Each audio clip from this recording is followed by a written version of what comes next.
Hi YouTube, Timothy Youngert here. In this video, I want to talk about integer exponents. So first off, let's start by talking about positive exponents. So, and first off, let's get a little bit of the language out of the way. So you'll have this number here, 3, with this number 2 here. So the number 2 is the actual exponent. So that's your exponent.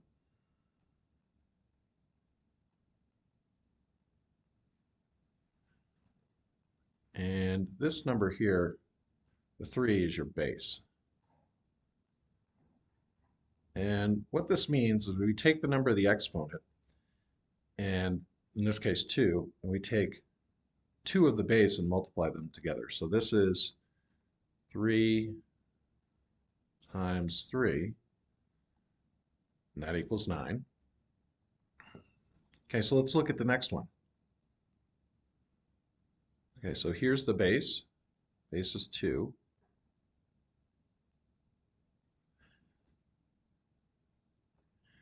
The exponent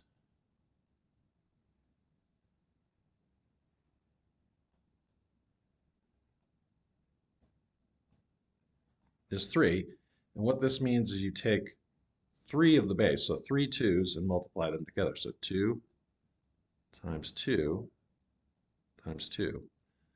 Okay, so 2 times 2, that's 4. And then 4 times 2 is 8. So that one evaluates to 8. This next one, we have a base of 5.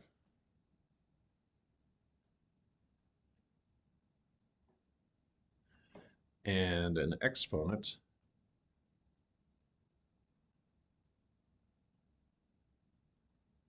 of 4.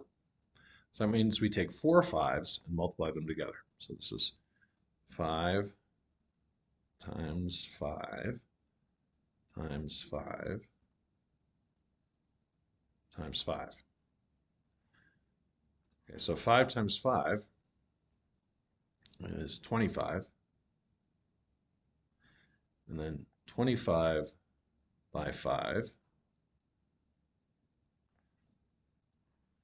is 125. And then 125 times that last 5 is going to be 625.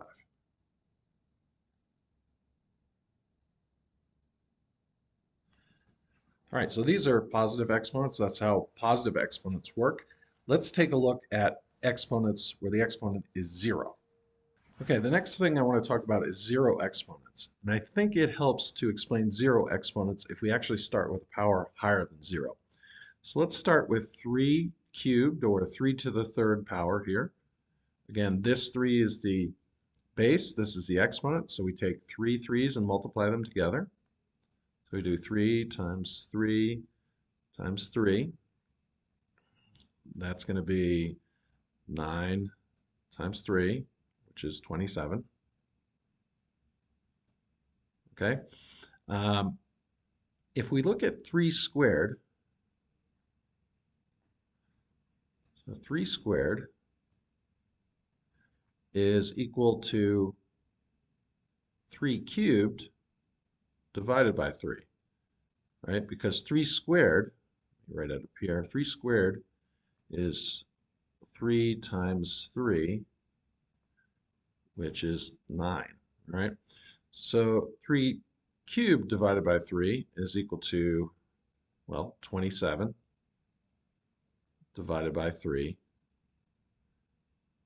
which is 9, okay? If we look at 3 to the first power,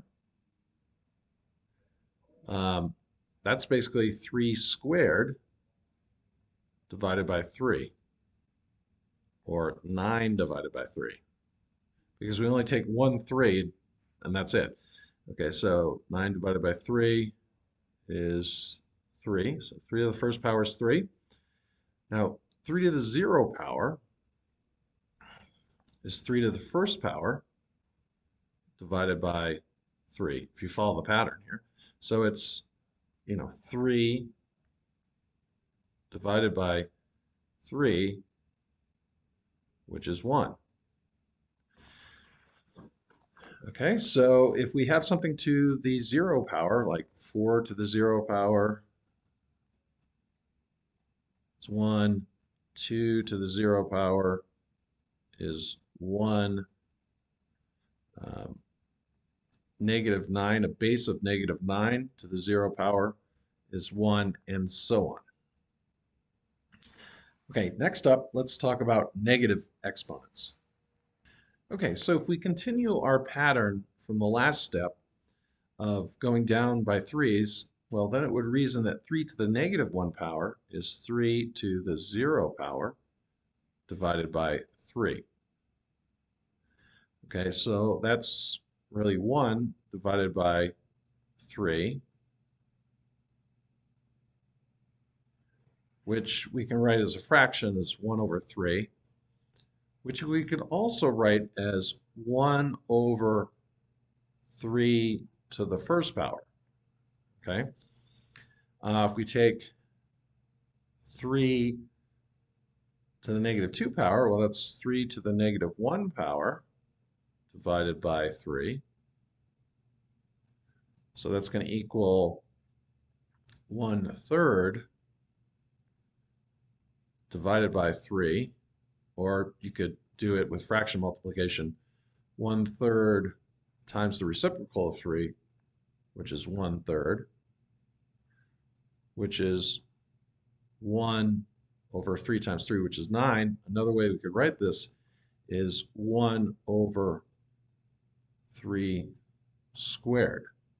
Okay, so when we have a negative exponent, uh, and let's think of this as a fraction, in the numerator here, we would bring the base and the exponent down to the denominator and make them positive. So, for instance, 3 to the -3 power, we want to think of this as over as 1, we could write as 1 over 3 cubed, which 3 cubed is 27, so that would be 1 over 27 if we were evaluating it.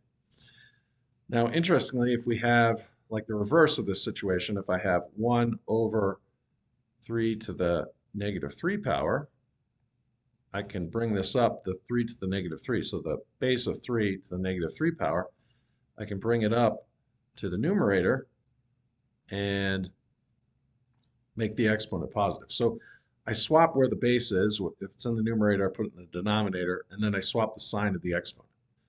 So 3 cubed is 27 over 1, which would just be, so 1 over 3 to the -3 power is going to just be 27. Okay, next thing I want to talk about is having negative bases. Okay, so I want to talk about negative bases. So let's start with -2 cubed. All right, that means that we have 3 -2's multiplied together. So that's -2 times -2 times -2, and that's going to equal -8, because -2 times -2 is +4, and then we multiply 4 times -2, and we get -8. Now, this is not the same as -2 cubed. If I don't have the negative in the parentheses, this is -1 times 2 times 2 times 2. So 2 times 2 times 2 is 8, times -1 is -8. Well, you might be saying, well, we got the same answer, so why does it matter? Well, if I have an even exponent, so let's do -2 squared, this is going to be -2 times -2, which is going to be a +4. But if I have -2 squared without the negative being squared, well, that's like -1 times 2 times 2. So 2 times 2 is 4, times -1 is -4. So there is a difference there, and you need to pay attention to that. This video is getting a little bit long, so I think I'm going to stop it there. In a day or two, I'm going to put a worksheet on Teacher Pay Teachers. It'll probably be like 99 cents. If you want additional practice on this topic, I'll leave a link for that in the description. If you like this video, please like and subscribe, and I want to thank you for watching.